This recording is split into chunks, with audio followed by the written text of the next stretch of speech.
Assalamualaikum warahmatullahi wabarakatuh. Selamat siang hadirin terhormat. Hari ini saya akan mempresentasikan tentang penyebab, gejala, dan pencegahan virus corona. Saya akan menjelaskan pengertian dari COVID-19. Infeksi corona merupakan penyakit yang disebabkan oleh virus corona dan menimbulkan gejala utama berupa gangguan pernafasan. Penyakit ini menjadi sorotan karena kemunculannya di akhir tahun 2019, pertama kali di Wuhan, Cina.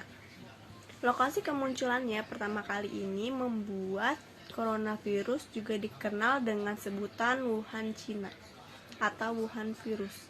Selain Cina, coronavirus juga menyebarkan secara cepat ke berbagai negara lain termasuk Jepang, Thailand, Korea Selatan, bahkan hingga ke Amerika.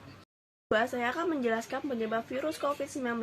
Virus corona umumnya ditemukan pada hewan seperti unta, ular, hewan ternak, kucing, dan kelelawar. Manusia dapat tertular virus apalagi terdapat riwayat kontak dengan hewan tersebut, misalnya pada peternak atau pedagang di pasar hewan. Namun, adanya ledakan jumlah kasus di Wuhan, Cina, menunjukkan bahwa coronavirus dapat ditularkan dari manusia ke manusia yang lain. Virus bisa ditularkan lewat droplet, yaitu partikel air yang berukuran sangat kecil dan biasanya keluar saat batuk atau bersin.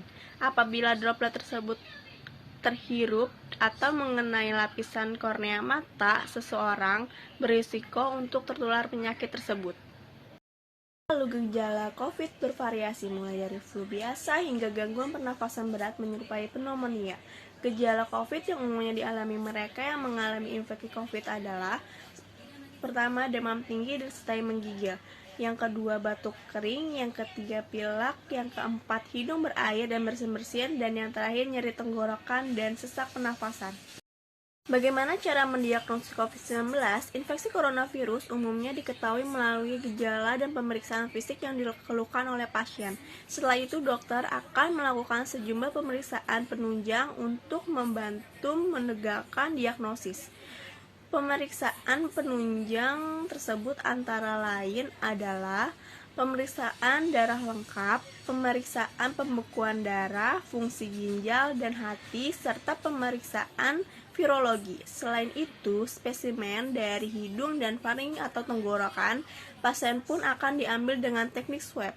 Demikian pula sediaan dahak dan bila diperlukan cairan bronkus atau saluran pernafasan yang lebih kecil. Melalui pemeriksaan tersebut dapat diketahui apakah penyakit pasien disebabkan oleh virus atau sebab yang lain. Sementara itu, plasma darah pasien pun akan diperiksa untuk menemukan RNA virus corona. Untuk pemeriksaan radiologi dapat dilakukan pemeriksaan röntgen atau X-ray dada dan CT scan dada. Sebagian besar pasien akan menunjukkan gambaran kekeruhan di kedua parunya.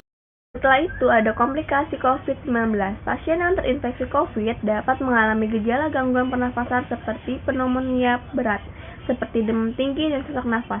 Komplikasi seperti gagal nafas, gagal jantung, dan infeksi sekunder akibat kuman lainnya dapat terjadi bila kondisi tersebut tidak segera diatasi atau bila penyakitnya mengalami perburukan yang sangat cepat.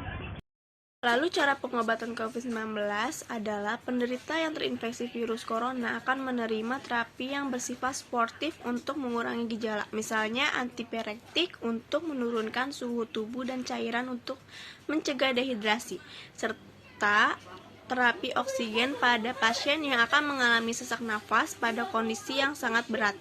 Bantuan nafas melalui mesin ventilator dapat diberikan pada pasien untuk menyokong fungsi organ vital lainnya. Yang terakhir ada cara pencegahan virus COVID-19. CDC menyarankan setiap orang melakukan tindakan seperti yang pertama, rutin mencuci tangan menggunakan sabun dan air mengalir selama 20 detik.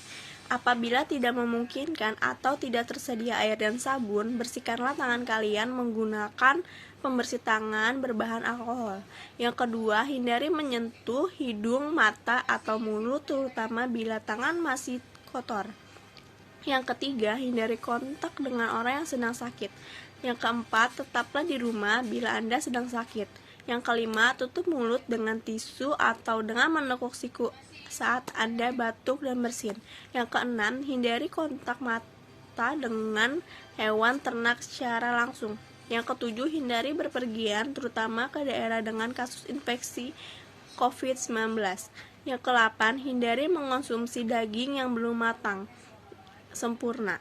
Yang ke-9, menjaga nutrisi dengan mengonsumsi makanan yang bergizi seimbang, minum air putih dalam jumlah yang banyak, dan istirahat yang cukup juga dapat membantu kalian untuk menjaga kondisi tubuh agar tetap bugar, sehat, dan terhindar dari infeksi virus COVID-19.